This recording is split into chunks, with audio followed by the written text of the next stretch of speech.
Olá pessoal, sejam muito bem-vindos ao nosso evento Contos Maravilhosos, Jornada de Literatura Infantil. Nós somos o Centro Cultural Hugo de São Vítor, nossa sede fica em Foz do Iguaçu. Somos uma associação de famílias católicas que tem como objetivo formar pais sábios e filhos dóceis. Então tentamos atuar nas duas pontas, levando formação aos pais e promovendo atividades, por enquanto presenciais com as crianças, mas futuramente queremos também promover atividades online para as crianças. Temos algumas novidades surgindo aí, vamos estar divulgando em breve. Então, ontem nós tivemos a abertura oficial do evento com uma aula sobre o Chesterton, como que ele via os contos de fadas e por que ele se encantou tanto com os contos de fadas. E hoje nós queremos falar das fábulas de Esopo. Então, quem viu a aula de ontem, eu expliquei o que é uma fábula. A fábula, ela tem conteúdo moral. A fábula é diferente do mito. O mito tem valor simbólico. A fábula tem um conteúdo moral. Então, ela trabalha para uma moral.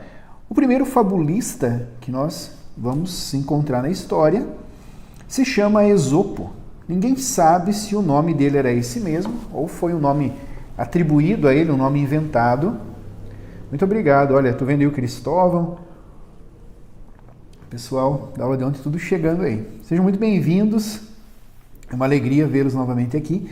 Essa aula ficará gravada aqui por umas 24 horas, eu acho, 48 horas. 48 horas até entrar aí a próxima live, que eu vou fazer, que vai ser sobre o La Fontaine, que também é um fabulista. Então, muito pouco se fala de Esopo no Brasil. E um discurso que tem no Brasil é que ninguém sabe quem era o Esopo. Isso não é verdade. Isso não é verdade. Isso é preguiça dos brasileiros. Na universidade, você vai ouvir os professores falarem: bom, as fábulas do Esopo são estas e estas. Quem era o Esopo ninguém sabe muito bem. Sabe-se que ele era um escravo, mas não, a história de Esopo foi muito bem contada na Idade Média. Então, um grupo de monges, percebendo que essas histórias aparecem nos escritos de Plutarco, e Plutarco cita o Esopo, aparecem em escritos de Aristóteles. Então, esses estudiosos da Idade Média, eles vão fazer uma busca de quem era esse Esopo. E eles conseguem muitos dados que nós podemos entender hoje um pouco quem era essa figura, uma figura assim fantástica chamada Esopo. Um cara misterioso, uma figura misteriosa, muito oculta na história, porque você não tem essas fábulas escritas em um livro por ele. Você tem essas fábulas coletadas ao longo do tempo e uma lenda dizendo que essas fábulas eram dele. Alguns dizem que ele inventou, outros que ele colecionava. Ele tinha uma memória muito boa, e quando fala da fisionomia de Esopo, diz que ele era muito cabeçudo, era uma figura estranha, ele era baixinho, troncado, tinha os braços atrofiados, era um pouco defeituoso e era barrigudo. Então, era uma figura fisicamente, e também a história dele, ele vai vivendo uma aventura. O Esopo, no começo da sua história, ele era um escravo, mas a definição de escravo que nós temos aqui no Brasil, ela é só no Brasil. Porque teve a escravidão dos negros aqui no Brasil, que a saudosa Princesa Isabel fez uma das melhores abolições da escravatura que o mundo já teve, sem nada de derramamento de sangue. Uma mulher fantástica, já dei muitas aulas aí sobre a Princesa Isabel, já contei para o pessoal muitos fatos que eu ouvi do príncipe. Colégio Regina Celli estão participando da live, olha, bem-vindos. Eu vi o Colégio Regina Celli, eu vi também o Colégio de Jaú, que é o Cristóvão. Escreve o nome do colégio, Cristóvão, que agora eu não estou lembrando. E também o Colégio São José da Imaculada Conceição de Poços de Caldas. Bastante escola católica. Ontem tinha 5, hoje tem 3. Se tiver mais alguma, escrevem no chat que eu vou falar o nome de vocês aqui. Falando do Colégio de São Bernardo do Campo, eles me mandaram esse livro aqui, né, fazer aqui uma propagandinha para vocês. Poemas Católicos para Crianças. Lá no Instagram deles, né, vocês vão procurar lá Instituto Antônio Roio Marim. Instituto Antônio Roio Marim. Aqui, ó, o Cristóvão falou, Colégio Regina Celli. Colégio Regina Celli, né, do Instituto Mater Dei. É isso, né, Cristóvão? Eles ficam em Jaú, em São Paulo. E aqui o Colégio São Bernardo do Campo. Né? E esses colégios são católicos mesmo, são católicos de verdade. Eu conheço esses colégios, conheço os fundadores desses colégios. Né? Então, o pessoal que mora nessas regiões aí, né? Tem o Colégio Pessoal de São Bernardo do Campo, o Colégio de Jaú, né? E aqui também, né, citado aqui o Colégio de Campinas. Bom, então voltando a falar do nosso amigo Esopo, alguém muito oculto, muito enigmático, né? Não porque ele fosse assim, ninguém sabe, mas porque a história dele, ela foi coletada 1000 anos depois. Ele é do ano 550 antes de Cristo. 550 antes de Cristo. Colégio Regina Angelorum de Campinas está participando. Obrigado aí, a Ju lembrou ali. Então, ontem eu falei, né, que ele era do século 6 a.C. Então ele nasceu na Grécia no ano 550 a.C., Esopo. E vai ser registrada a história dele quando esses monges, na Idade Média, percebem, opa, quem é Esopo que aparece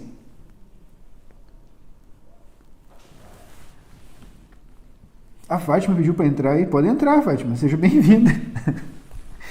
Quem é esse personagem? Olha, entrou mesmo. Bem-vinda. Opa, saiu de novo. E aí eles vão fazer esse estudo. Então veja que são 1000 anos depois.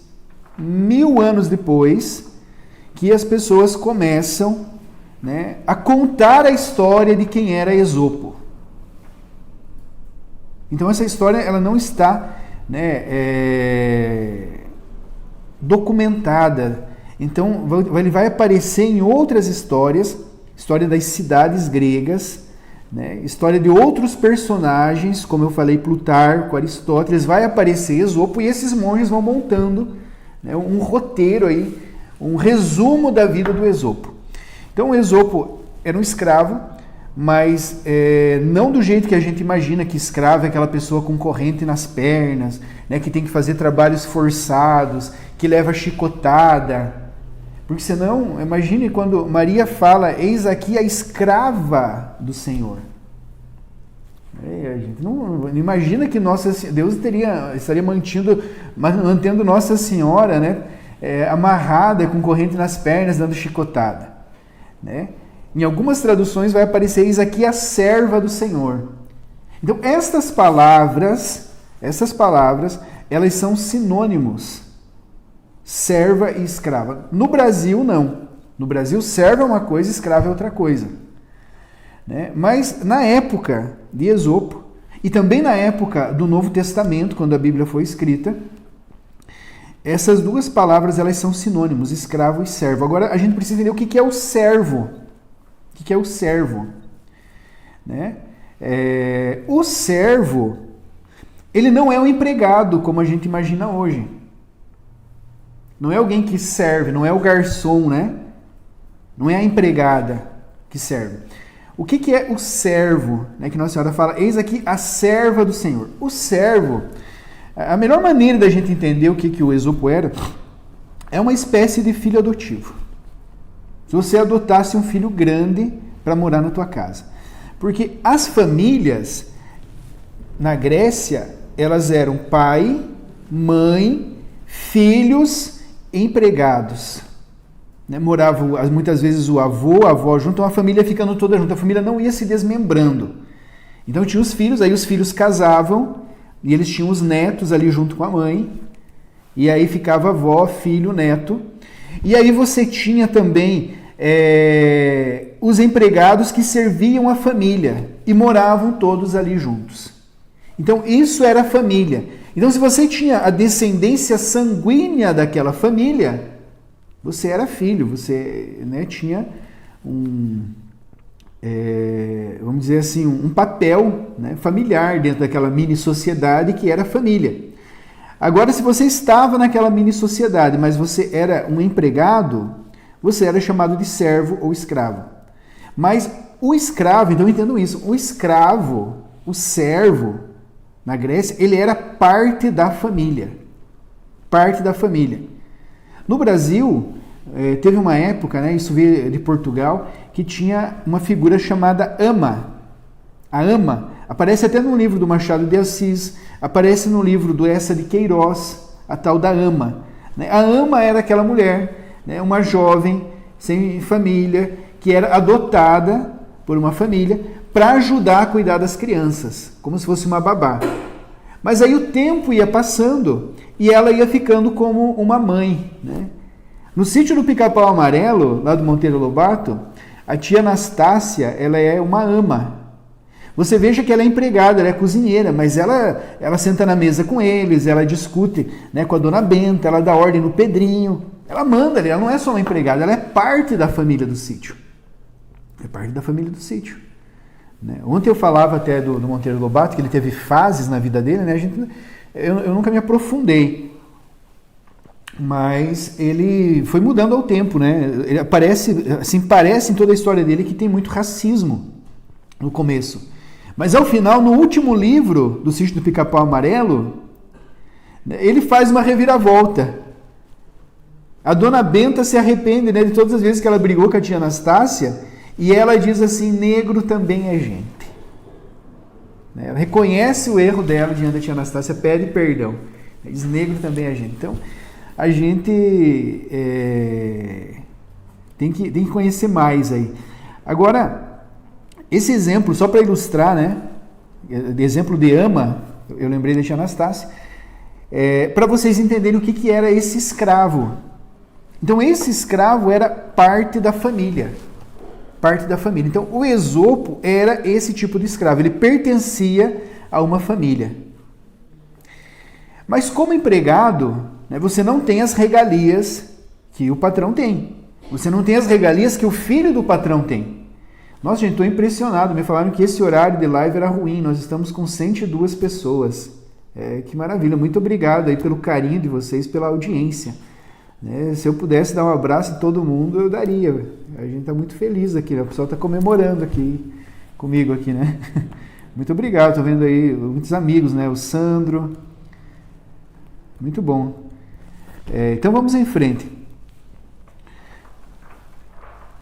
E aí o Esopo, que era esse empregado, meio que parte da família, tinha esse jeito estranho, né?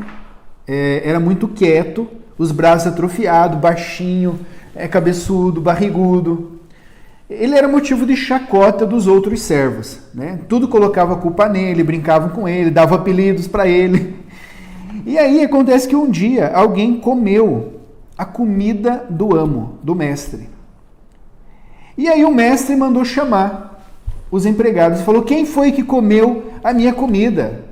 Eu deixei comida para vocês, mas aquele frango que estava aqui era meu.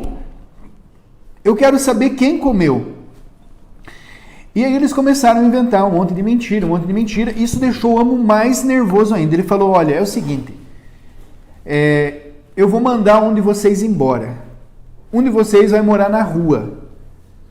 Se vocês não me apresentarem um culpado, e esse culpado vai embora. Se não aparecer esse culpado, eu vou escolher alguém de vocês. Eu vou escolher alguém e vou mandar embora. Aí os empregados pegam o mais coitado de todos, né? O Esopo. Eles combinam todos eles e falam assim, foi o Esopo, foi o Esopo, foi o Esopo. E ele, E aí saiu todo mundo. Ele falou, Esopo, vem cá. Faz tipo um tribunal da família, Esopo. Por que você comeu toda a minha comida? Esopo fala, mas não fui eu. E fala, Esopo, para de mentir. É melhor se você não mentir. Eu queria saber por que você comeu a minha comida. Vocês tinham a comida de vocês. Eu falo, não fui eu, mestre. Não fui eu que comi. Eu jamais comeria. E ele fala, então prove que não foi você. E aí Esopo, mostrando uma engenhosidade, ele fala assim, Senhor, eu não tenho como provar. Mas antes de eu ir embora, eu tenho um último pedido. Sim, qual é? eu queria um copo de água. Aí eles trazem um copo de água para o Esopo, ele toma aquela água, e aí ele coloca o dedo na garganta e vomita de novo a água. Aí o mestre fala, Esopo, o que é isso? Mas você está doido, rapaz? Como é que você vai vomitar aqui? O que está acontecendo? Ele fala, mestre, eu fiz isso para você ver. Olha, só saiu a água que eu tomei. Eu estou com o meu estômago vazio, porque eu ainda não almocei. Então não pode ser eu o culpado por comer o seu almoço. E ele acha aquilo magnífico, né? O chefe dele era um filósofo. O nome do filósofo é bem curioso, o nome do filósofo era Canto dos Salmos. Então o Canto dos Salmos acha aquilo impressionante. E aquela história se divulga, porque ele se defendeu muito bem. Ele teve uma engenhosidade para se defender.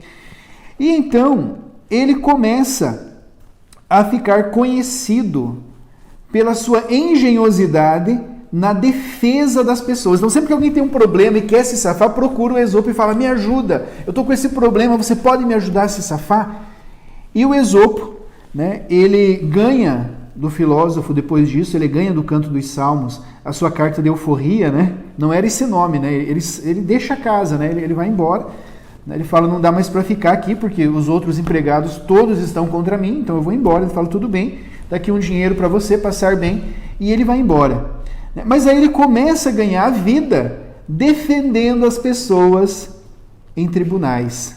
Uma figura de um advogado. E na engenhosidade de Esopo, ele começa a inventar fábulas para fazer as pessoas entenderem o problema.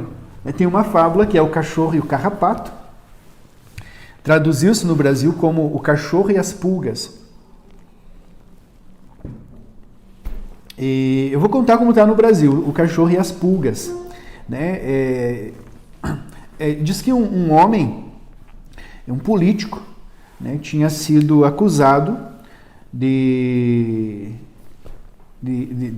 corrupção, e aí foram lá e viram que estava tudo comprovado.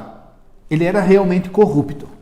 E aí ele foi condenado a deixar o cargo de político e a prisão. E aí ele pediu que chamassem o Esopo, falou, vão lá e contratem aquele cara que me falaram que ele é muito bom.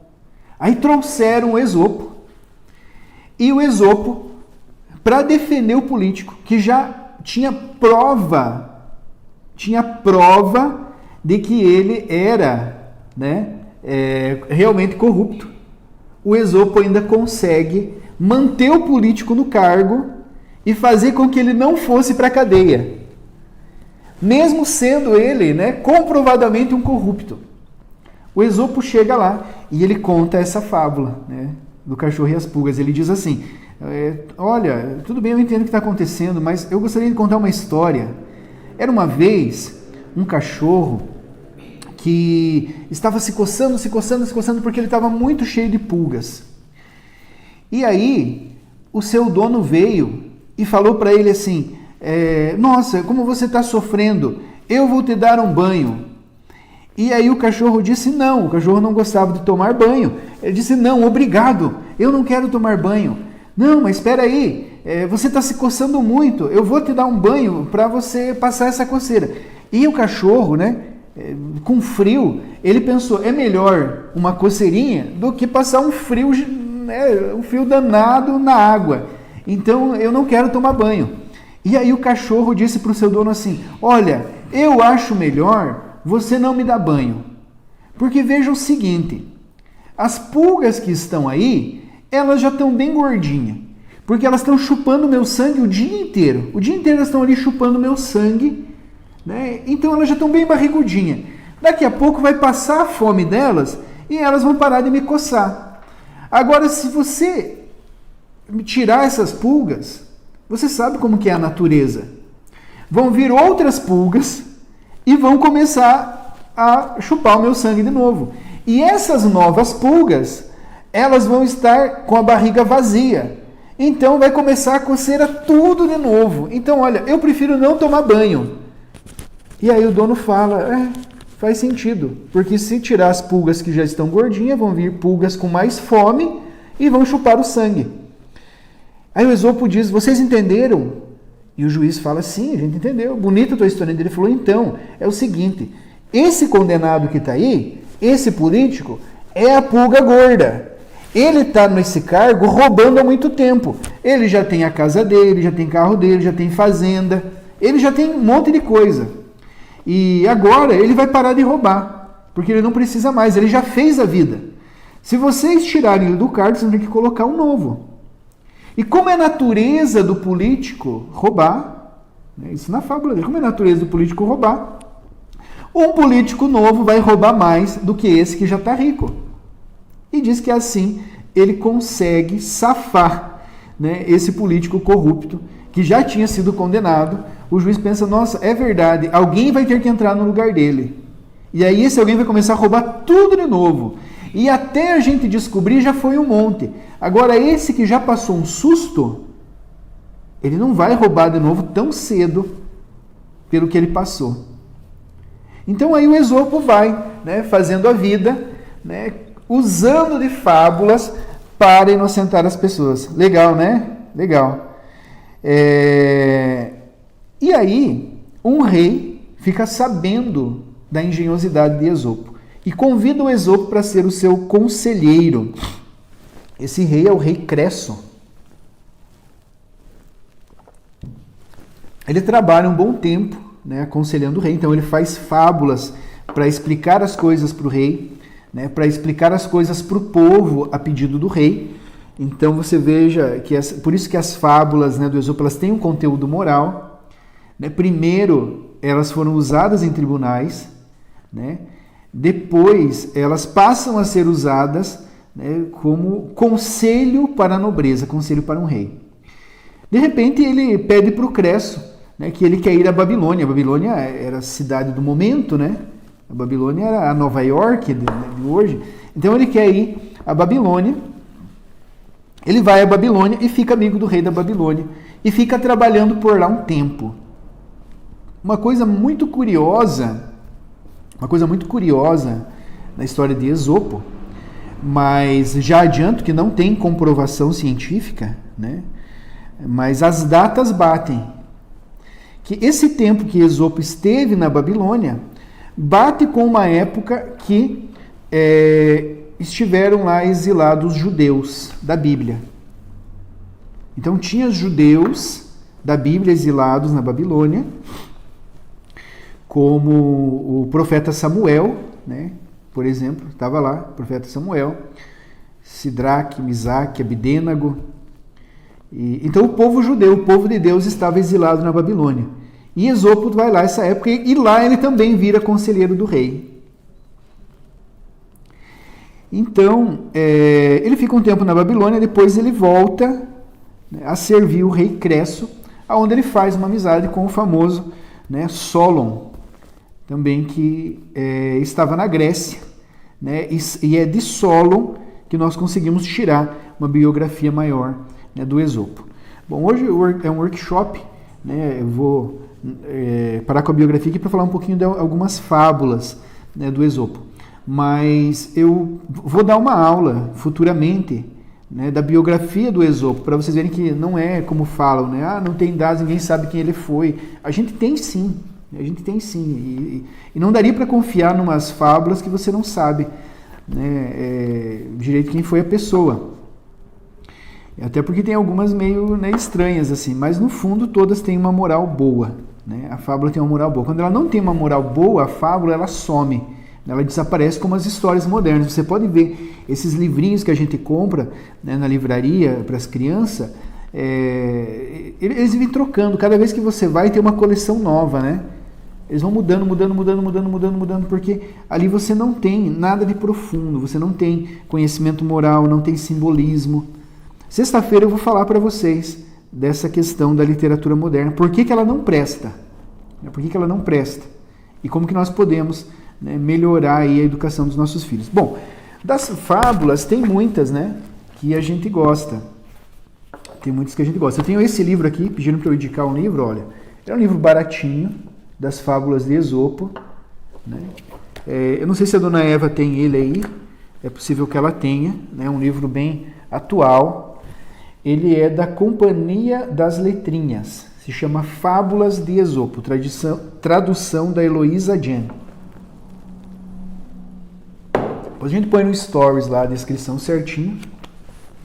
Mas ele é um livro muito simples. Lá em casa eu tenho alguns mais antigos.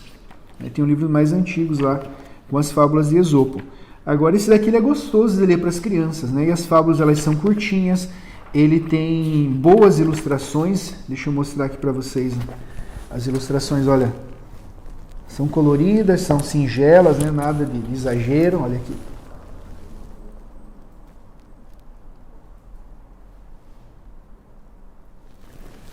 Legal, né? Então, compre onde vocês quiserem. Eu não ganho nada com os livros. A gente indica para que vocês leiam mesmo, né? Querendo aí fazer um bem para as famílias, principalmente para as crianças. Então, tem a fábula, né, as mais famosas da cigarra, da formiga, da tartaruga e da lebre. Todas as fábulas, elas vão ter um significado moral. Elas ensinam a moral para a criança. Elas ensinam a moral através da razão mesmo. Então, é uma razão lógica. Você percebe, ela é evidente, ela não é um significado profundo. Alguém me falou assim, professor, vocês têm um significado profundo dos contos de fadas. O senhor não pensa em fazer um curso de significado profundo das fábulas? Eu falei, olha, não existe significado profundo nas fábulas. Existe a moral, né? E ela é perceptível por qualquer um. Nesse livro aqui, ele é uma tradução, né, de um que foi feito, uma compilação dos contos coletados na Idade Média. Então ele já traz a moral. Né? Ele diz aqui, ó, moral, quem perde a cabeça por amor sempre acaba mal. Moral, seja sempre você mesmo. Na história do sapo e do boi. Moral, não espere gratidão ao mostrar caridade para com o inimigo. Então ele traz a moralzinha ali embaixo. Então não tem um significado profundo. Né? E uma história que eu escolhi para contar. Tem aqui escrita, mas eu gosto de contar de forma espontânea. É uma história que eu gosto bastante. Assim, eu acho que ela retrata alguns problemas da atualidade aí que a gente vive, né? Que é a história da raposa e do galo. Tentei pegar uma conhecida, mas não tão conhecida, né? Que se tiver alguma criança aí assistindo junto, também vai se interessar. Então, era uma vez uma raposa, né, muito esperta, que estava com fome, queria comer um franguinho, e viu um galo em cima da árvore. Mas o galo estava lá em cima na árvore e ela não conseguia subir, né, para apanhá-lo. Então a raposa vem, né, sempre com jeito, né? A raposa sempre vai aparecer em fábulas muito esperta, com um jeito sutil, né, com uma fala doce. Então a raposa aparece e fala, oi, seu galo, tudo bem? O pessoal deu risada da minha raposa. Aí o galo fala, tudo bem nada, você quer me devorar? Não, seu galo, você não está sabendo... Do quê? Do Tratado Universal de Paz entre os Animais. Agora, ninguém mais corre atrás de ninguém. Acabou esse negócio de um animal devorar o outro, de um animal atacar o outro. Não tem mais. Agora todos nós vamos nos abraçar e cantar Imagine do John Lennon.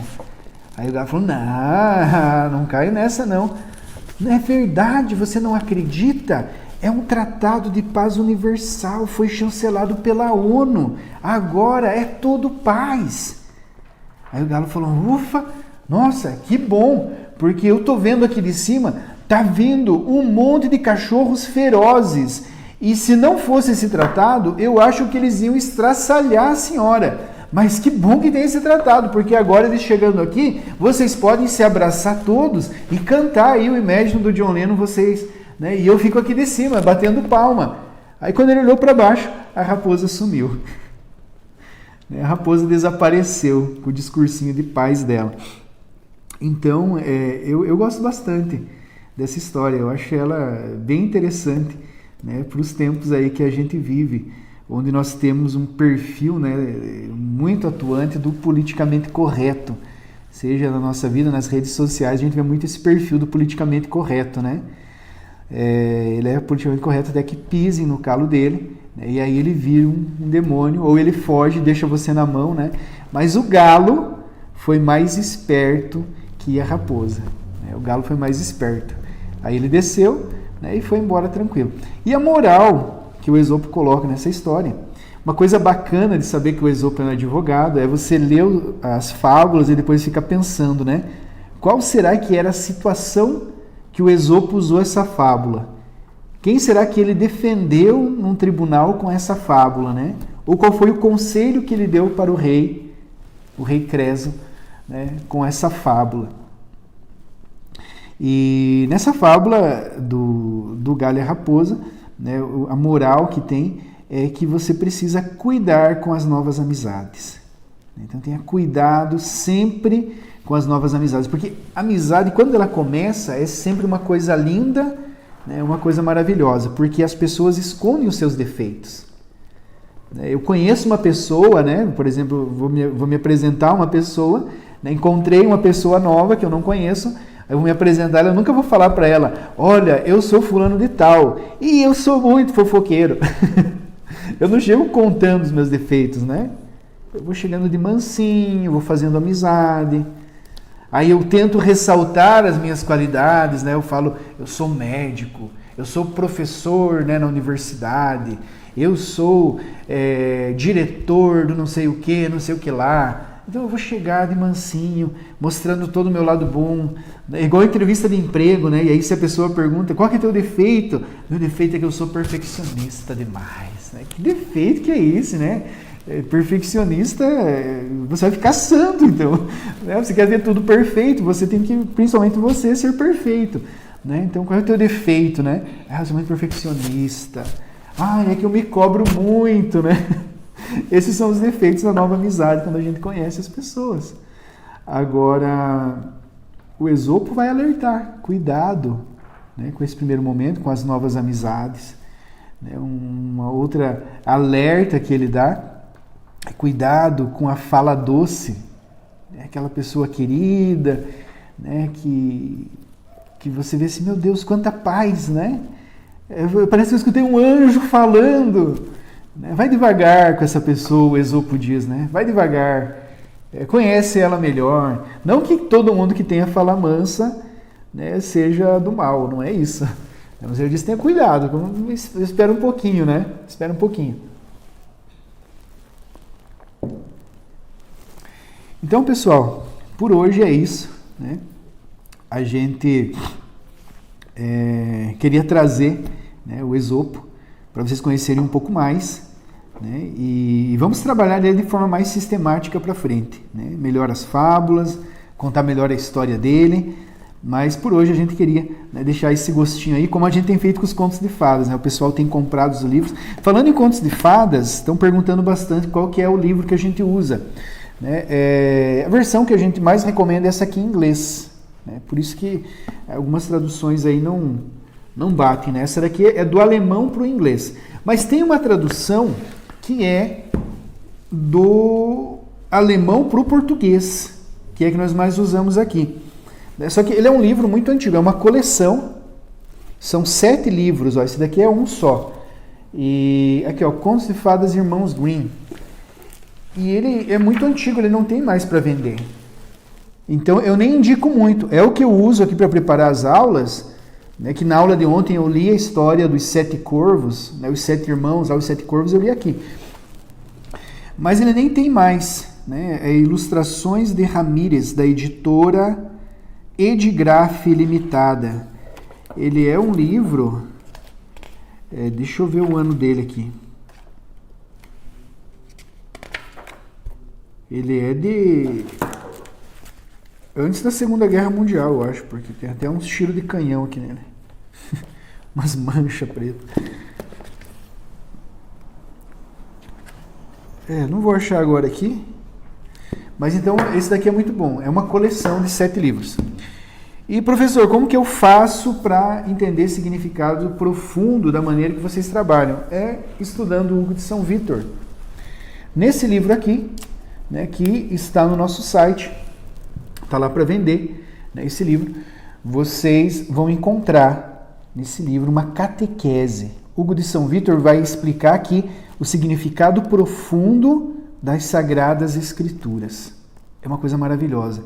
É a maneira que a igreja interpretou as Sagradas Escrituras por 1000 anos. Aí a igreja bebeu dessas interpretações por 500 anos. E depois já não teve mais catequese desse nível, né? Então ele explica o significado simbólico da Bíblia inteira, né, nos sermões. Aqui não está da Bíblia inteira. Se chama Os 100 Sermões de Hugo de São Vítor, mas aqui está só metade, né? A gente ainda quer fazer o volume 2 para ter os 100. Mas aqui já tem muita coisa. Então eu vou dar um exemplo que é o que a gente mais tem usado, que é o da vinha do Senhor. O que é a vinha do Senhor? Venham trabalhar na minha vinha. Né? Tem uma música que fala assim, citando a palavra de Deus, venham trabalhar na minha vinha. E Hugo de São Vítor vai dizer que a vinha é o nosso coração. Era disso que Jesus estava falando. A minha vinha, Jesus fala que é dele, então o nosso coração pertence a ele. Venham trabalhar na minha vinha. Ou seja, trabalhar para ele no nosso coração. E aí, se você for lá ler essa passagem da Bíblia agora, com essa interpretação, você vai ver que você vai entender de forma profunda.